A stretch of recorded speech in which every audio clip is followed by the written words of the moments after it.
je me suis positionné sur du SAPH depuis plusieurs années. Et aujourd'hui, je me rends compte que je suis en moins-value de plus de 26 à 28% en termes de moins-value. Alors, j'ai l'intention de... J'hésite, je voudrais attendre d'encaisser juste les dividendes, qui sont minimes d'ailleurs, qu'ils ont annoncé, et puis me redéployer sur d'autres titres, d'autres valeurs où bon, je suis un peu plus confortable. Je pense notamment à la cible, où je suis un peu plus confortable. Sur Orange également, je, je suis quasiment à 20%. Je me dis que bon, je peux aller sur ces titres-là éventuellement et pourquoi pas renforcer euh, les titres euh, au niveau de BOA Niger par exemple. J'étais sorti aussi un peu sur BOA Niger, mais bon, ça, c'était par rapport aux états de l'AES. Je leur avoir une bonne lisibilité, mais je suis en plus-value sur du BOA Niger. Donc, c'est surtout le cas SAPH que je voudrais, sur lequel je veux m'appesantir. J'ai quasiment 600 000 francs en CFA aujourd'hui en valeur là-dessus. Voilà. Donc, voilà un peu ma préoccupation. J'espère que je l'ai bien exprimé. Merci. Oui, enfin, j'ai compris comment dire, que vous avez perdu de l'argent dessus, mais je n'ai pas compris la question. Ma problématique, c'est de savoir, je voulais liquider le titre et puis me repositionner sur d'autres titres où, je vais dire, je suis en plus-value ou bien attendre le paiement des dividendes pour me redépenser des titres plus intéressants, enfin, qui seront plus évolutifs. Je peux renforcer mes cibles, par exemple. Voilà. Donc, c'est la stratégie que je vais adopter. Est-ce que vous pensez que c'est une bonne approche? Je suis à moins 26% en termes de plus-value sur SAPH. Donc, j'hésite entre attendre d'encaisser des plus-values. Je sais que le titre sera beaucoup plombé. Et plutôt pas des plus-values, d'encaisser le dividende. Mais là encore, le dividende ne sera pas bon parce qu'ils ont annoncé un dividende très faible. Je crains que le titre ne plonge davantage. Soit je prends le risque de liquider maintenant avant euh, le paiement des dividendes pour me redéployer sur d'autres, ou bien j'attends le paiement des dividendes pour liquider le titre. Mais l'un dans l'autre, vous aviez conseillé que quand on compte sur des dividendes ou pas, c'est la même chose dans des postes précédents. Donc, ce que je veux faire, c'est liquider mes SAPH avec mes moins-values de 26, de 26% et puis me redéployer ailleurs, peut-être sur la cible, par exemple. Est-ce que vous pensez que c'est une bonne approche? C'est ça ma question. O- Merci. Ok, donc moi j'ai une question pour vous. Quand vous voulez vendre un titre comme ça, la première question que vous devez vous poser, c'est est-ce que les raisons pour lesquelles vous avez acheté l'action ont disparu? Donc la question ici, c'est pour quelles raisons vous avez acheté SAF en premier lieu? Puisque de toute évidence, vous l'avez depuis plusieurs années, vous avez dit. Donc c'était... Oui, Voilà. merci bien. Merci. Vraiment, la question essentielle, c'est que je t'ai allé sur ces titres, surtout SAPH chez Palmsi en son temps, parce que je me suis dit que je voulais soutenir l'économie déjà au niveau du secteur agricole. Ayant un pied dans l'agriculture, moi aussi, c'était une façon d'accompagner ces entreprises-là. C'était déjà purement, je vais dire, bon, une raison purement, j'ai envie de dire, euh, j'ai envie de dire politique, politique agricole, voilà, par attachement à la terre. Et puis je me dis que c'est de la vraie économie, plutôt que dans les services. C'était juste l'idée de base. Mais je dois avouer que j'ai gagné aussi de l'argent avec le SAPH et puis le PAMSI en son temps, où tout le monde ne voulait pas de ces titres, lorsque les titres ont pris de la valeur. Bon, aujourd'hui, PAMSI, j'ai de bons résultats, mais SAPH, les résultats ne sont pas bons et bon, c'est pourquoi je vais liquider. La raison n'a pas disparu, mais je vais me redéployer. Merci. Ok.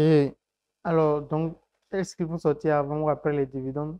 Vous l'avez sûrement déjà compris, il y a de fortes chances étant donné le rendement en dividende. Je ne me rappelle plus la dernière fois que j'ai vérifié. C'était un truc autour de 2%, je crois, le rendement en dividende. Et donc, avec ce rendement en dividende, effectivement, il y a de fortes chances que l'action baisse vraiment. Même, même à l'approche des dividendes, ce n'est même pas à la, comment dire, après la distribution des dividendes. Donc, je ne sais pas me prononcer sur la variation des cours, des prix des actions à court terme, mais je crois que ce qui va se passer, c'est que l'action va, sur les prochains jours, semaines, continuer de baisser en fait. C'est ce que je crois qui va se passer à cause du rendement en dividende. Mais je ne sais pas ce qui va se passer, on est d'accord? Donc, voilà. C'est bien noté. Bon, vraiment, je vais aller sur mon, comme on dit, aller sur mes, aller prendre ma moins-value, voilà, tranquillement. Et puis bon, oui, accepter de la moins-value, voilà, comme je dis, je perds de l'argent, mais je vais limiter la casse. Voilà. Alors qu'aujourd'hui, je vais dire 600 000 francs sur ce titre-là, ça représente de l'argent. Euh, Avec cela, je peux me redéployer et puis euh, ce gap-là, je peux le combler. Si jamais, je vais dire, je vais sur des valeurs qui me permettent d'aller un peu plus, enfin, d'avoir un bon rendement au finish. Alors, est-ce que vous avez l'habitude de Voilà. lire les états financiers du SAF? Quelles sont les perspectives de l'entreprise? Est-ce qu'il y a des chances que les performances de l'entreprise remontent et que le cours remonte? Oui, je lis, je dis, je ne lis pas, je ne rentre pas en profondeur, mais je regarde les grandes tendances parce que je n'ai pas le temps de le suivre. C'est pourquoi je m'aborde un peu aux différentes plateformes pour qu'on fasse des analyses pour moi. Ce que je sais, c'est que la SAPH aujourd'hui a de bonnes perspectives. Je pense que d'ici 2 ou 3 ans, elle sera beaucoup plus, les actions seront beaucoup plus intéressantes. Pourquoi? Parce que déjà, ils ont construit la plus grande usine d'Afrique de l'Ouest. Ils viennent de construire déjà en Côte d'Ivoire, en plus de ce qu'ils ont. Et puis même dans la sous-région où ils sont présents, euh, je vais dire, ils investissent massivement dans leur infrastructure. Donc, je me dis que avec toute cette tendance-là, si cette entreprise qui a atteint une certaine maturité continue d'investir massivement, ça veut dire que quelque part, ils veulent s'organiser pour avoir de bons résultats. À côté de ça, la SAPH, on distribue plus de 50% en général de son, de son résultat net en général. Et si cette entreprise commence à être bénéficiaire, parce qu'elle est déficitaire, c'est sûr qu'à terme, les actions prendront de la valeur et puis elle paiera bien.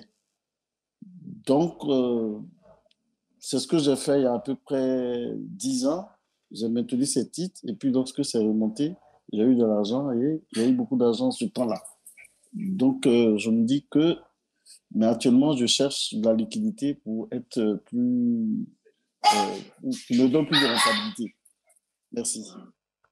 Ok, alors donc si vous avez lu les états financiers, que vous avez compris que les perspectives sont bonnes, c'est justement peut-être le moment de d'investir plus lourdement sur ce titre-là, vous ne trouvez pas? Oh oui, effectivement. Alors, la contrainte, c'est que, comme vous le savez, pour investir en bourse, il faut avoir un excédent de trésorerie. Ouais. Pour nous qui ne voulons pas faire du trading véritablement. Mm. Et aujourd'hui, est-ce que la trésorerie qui est là, qui est mobilisée, sur un an, ne me donnera pas plus, euh, enfin, oh, bon, écoutez, qui reste tranquille, ne me donnera pas un peu plus de, sera pas plus rentable? C'est la question que je me pose. Excusez-moi, quand je regarde, par exemple, je vois qu'aujourd'hui, je suis à moins 29%. Là, je viens d'ouvrir ma banque en ligne, moins 29%. Euh, j'ai acquis à 799 000 à peu près. Aujourd'hui, je suis à moins 29%. Donc, ça me fait 565 000 à peu près. Vous voyez que, bon,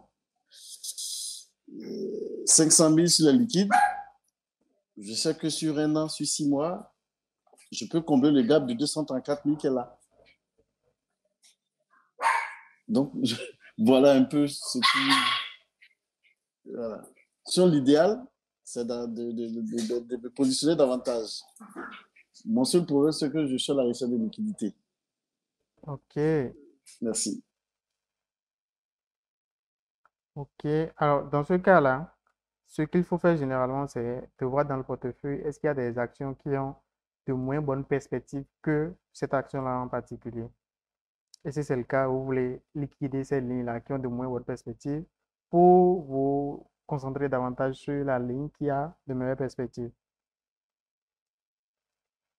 Alors, par exemple, quand je regarde mon portefeuille sur Pansy, je suis à 4% de performance, j'ai 13% de Bolloré. Euh, Bolloré, j'ai de bonnes perspectives. Par contre, BOA Niger, je suis à 16%, je crois, actuellement, ou c'est un peu plus. Alors, la question, c'est, bon, c'est peut-être le terme aussi. Euh, SAPH étant une valeur cyclique, j'hésite beaucoup véritablement sur le fait de continuer avec ma stratégie pour rester toujours sur le titre. C'est vrai que euh, ils ont toujours bien payé en son temps, mais aujourd'hui avec les résultats, je ne sais pas à quel moment l'action va se relever pour qu'on puisse jouir vraiment des fruits. Surtout que actuellement en termes de liquidité, euh, j'ai besoin de liquidité pour avancer sur certains projets. C'est surtout le facteur liquidité. Il fait un moment où ça ne me posait pas de souci, mais aujourd'hui, je recherche la liquidité pour mieux optimiser mes placements. Ok. Et donc, Merci bien. ouais. Et donc, si ce n'est pas possible de trouver une autre action dans le portefeuille pour investir davantage sur SAFCI, donc le mieux encore, le plus important, c'est la perspective. Si la perspective est bonne, d'accord, pas besoin de vendre l'action, il faut juste attendre. Mais maintenant, si vous avez des doutes sur la perspective, donc c'est peut-être le moment de sortir justement. Je comprends. En tout cas, votre conseil m'éclaire. Je vais peut-être, au lieu de vendre, bon, comme on dit, j'ai pas nécessairement besoin de cette valeur, enfin, de cet argent-là pour vivre, mais au lieu de vendre, enfin, de prendre d'autres titres de portefeuille, peut-être que l'excédent de trésorerie que je pourrais dégager par rapport à mon plan d'investissement mensuel, je pourrais prendre une partie pour renforcer la position sur du SAPH. Peut-être. Ok, J'ai bien envie d'attendre le paiement des dividendes parce que je sais que ça va chuter davantage qu'un certain seuil. Juste après le paiement des dividendes, je peux commencer à vendre parce que je sais que peut-être que ça ne chutera pas davantage, mais ça ne s'évoluera pas beaucoup. Je suis convaincu qu'après la publication des résultats 2024, donc c'est en 2025, que l'action va commencer à se relever. Voilà, donc je peux être dans une stratégie d'accumulation jusqu'à la fin d'année, par exemple. Pourquoi pas? C'est une possibilité. Merci. effectivement. Ok. Alors, je vois qu'il y a beaucoup de... Donc, comme je dis, c'est une action voilà, qui m'a donné vraiment, qui m'a donné beaucoup de ressources par le passé. Et Hmm. ça peut acheter Palinti vraiment en son temps. Vous vous souvenez, c'était des périodes où il y a 7, 5, 5 ans, 10 ans à peu près, ce sont des actions qui étaient vomies un peu. Voilà. Et ceux qui étaient ceux qui sont en mode, comment on dit, en mode spéculation, ne voyaient pas, n'ont pas vu venir les choses, quoi. Après, je veux dire, ça a eu de bons résultats. Voilà. Mais le manque d'éducation, manque de maîtrise de l'activité boursière, si ces formations n'existaient pas, ça fait que, bon, on n'a pas pu faire un bon suivi. Moi, je n'ai pas pu faire un bon suivi. Aujourd'hui, ces cours-là me permettent de bien gérer vraiment mon patrimoine, quoi. Ok, Merci bien. merci à vous. Alors, je vois qu'il y a de nouvelles personnes qui nous ont Merci rejoints. encore. Donc, je crois que tout le monde ici a déjà participé au webinaire au moins une fois. Et donc, vous le savez, l'objectif, c'est de partager avec nous des questions éventuelles que vous auriez. concernant la bière vraiment en général ou votre portefeuille en particulier. Donc, n'hésitez pas, c'est le seul moment que nous avons chaque semaine de pouvoir répondre à ces questions. Donc, allez-y. Oui, bonjour, monsieur Berlin, bonjour tout le monde. Bonjour, Monsieur Mustapha. Euh, J'avais déjà une ou deux questions déjà par rapport à Sonatel. Actuellement, on sait que le cours avoisine les 10 revenus, alors que là, bon, de ce que j'ai compris, la valeur intrinsèque, c'est moins que ça. Dans le court terme, pensez-vous que juste après l'annonce, après le paiement des dividendes, le cours de l'action va subir une descente drastique? Que pensez-vous du comportement du cours de Sonatel juste après le paiement des dividendes? Ça, c'est la première chose. Deuxième chose, Non, concernant la... essayons de répondre à une question à la fois, comme ça, on est sûr de ne pas oublier les détails. Ok, allons-y. Ok. Euh,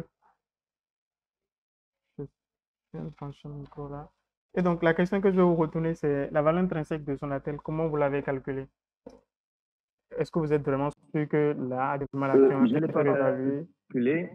J'ai regardé comment est-ce qu'on appelle la publication de Richebourg Ok, qui a estimé la valeur intrinsèque à 5% de moins que le cours de l'action actuelle. ok. Ok, donc, si vous vous fiez à la valeur intrinsèque fournie par Vous Richebourg, m'entendez? oui. Vous m'entendez? Allô? Allô? Ouais, nous, on vous attend, moi, je vous entends. Ok. Hein. Ok. Donc, je répète, je disais que je n'ai Non, pas j'ai bien calculé. entendu. J'ai regardé les résultats dans le site de Richebourg de la valeur intrinsèque de Sonatel. Il estime à moins 5% du cours de l'action actuelle. Donc, les gens sont en train de l'acheter à une valeur plus chère de 5%, si j'ai bien compris, que la valeur intrinsèque.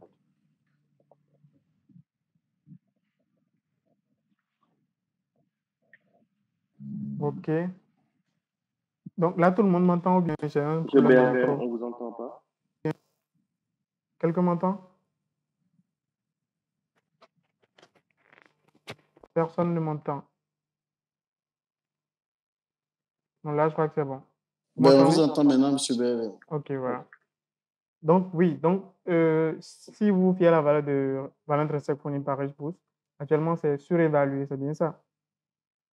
Donc, évidemment, sur, comment dire, le long terme, ce qui va se passer, c'est qu'il y aura une correction, l'action va descendre pour atteindre cette valeur intrinsèque là. Donc, peu importe vos plans, hein, vous ne voulez pas rester sur cette action-là actuellement. D'accord? Puisqu'elle est déjà surévaluée de toute évidence. Vous voulez plutôt sortir. Donc, je ne sais pas, le plan, c'est de prendre des dividendes et de sortir ou bien qu'est-ce que vous avez prévu de faire? Là, pour l'instant, le plan, tel que je le vois, c'est de prendre les dividendes et de sortir. OK.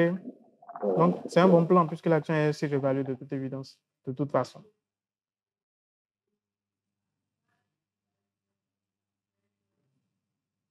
Alors, je ne sais pas si j'ai répondu à la première question. Pensez, tout à fait, c'est ça. Pensez-vous que l'inverse est possible, c'est-à-dire que, parce que l'année dernière, c'est ce qui s'est passé. L'année dernière, ils ont surenchéri, on avoisinait la valeur intrinsèque, et juste après le paiement des dividendes, ils ont encore, la correction mécanique a été faite et après, l'action a continué à grimper. Pensez-vous qu'on sera pas dans la même situation que l'année dernière ou pas? Je ne sais pas. Donc, sur le court terme, je ne sais vraiment pas vous dire dans quelle direction les choses vont évoluer. Sur le long terme, de toute évidence, le marché est efficient. Les valeurs, les coûts en bourse ont tendance à refléter la valeur intrinsèque des actions.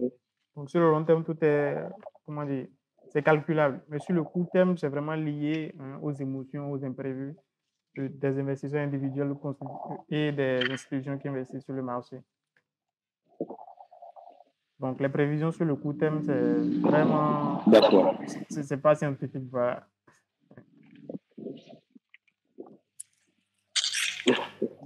D'accord. OK. Deuxième question. Est-ce que vous pouvez nous donner vos pépites, par exemple, concernant un fast grower, et deux growers à travers les banques, les BOA, un fast grower. Si vous avez à conseiller quelqu'un, quels sont un fast grower à avoir dans son portefeuille dans le court, dans le moyen et dans le long terme, et deux growers, les banques, par exemple, comme les BOA? Qu'est-ce que vous conseillez? Qu'est-ce que vous conseillez? Alors, sur la BRVM, il n'y a qu'un seul fast grower qui, même si on prend en compte le dernier résultat, ne l'est plus vraiment. C'est Coris Bank. Il n'y en a pas d'autres. Et les growers, dans l'ordre, ce serait, bon, je n'ai pas encore pris en compte les derniers résultats qu'ils ont partagés, mais juste avant les résultats, ce serait BOACI, BOA Burkina Faso et SIB derrière là-bas.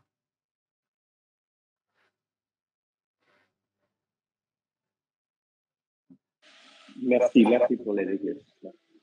Je vous en prie. Alors, est-ce qu'il y a d'autres questions? N'hésitez pas.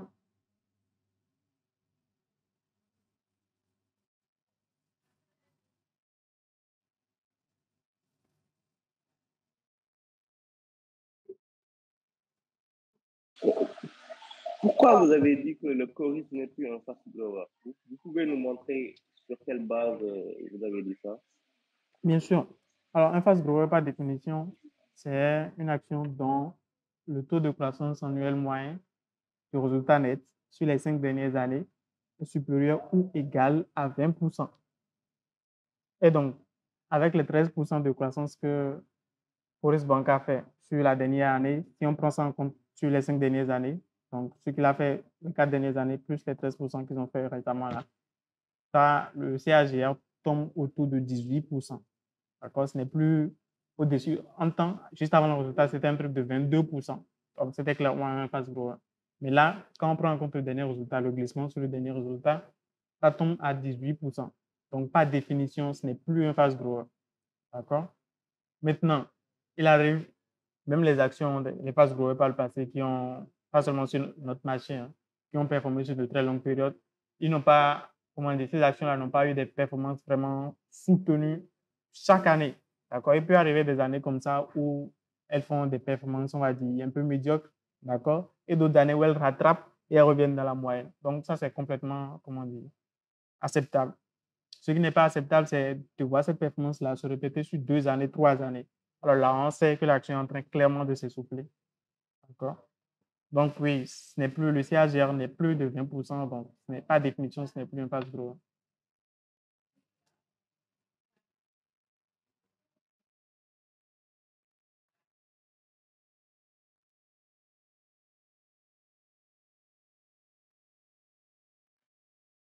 Monsieur Moustapha, j'ai répondu à votre question. Oui, monsieur Bervel. OK. OK. Alors, d'autres questions, n'hésitez pas. Madame Marie-Chantal, si votre micro ne marche toujours pas, vous pouvez toujours écrire dans le chat.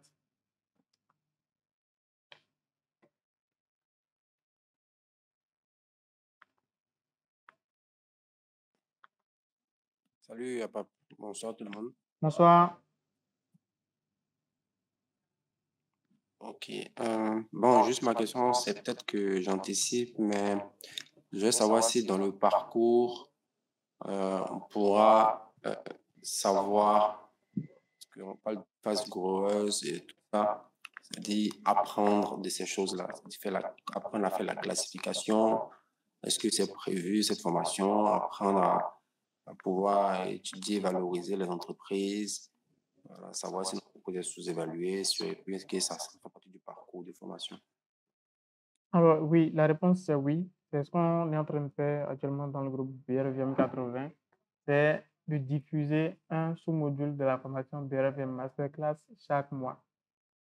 D'accord? Donc, si vous faites votre abonnement le premier mois, vous avez le premier sous-module. Si vous vous réabonnez le second mois, vous avez le second sous-module, ainsi de suite.